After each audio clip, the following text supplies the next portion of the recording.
எங்கள் வீட்டு பூஜைக்காக நாங்கள் என்ன பிரசாதம் செஞ்சோன்னு பார்க்கலாம் வாங்க. கொழுக்கட்டை, ஸ்வீட் பொங்கல், பாயாசம், புளியோகரை, லெமன் ரைஸ்.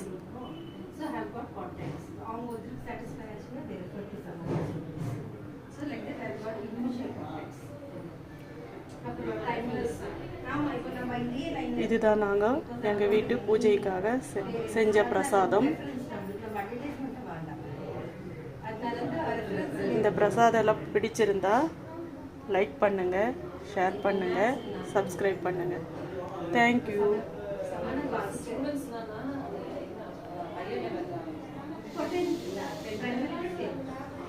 பசங்க வந்து ஆன்லைனில் வந்து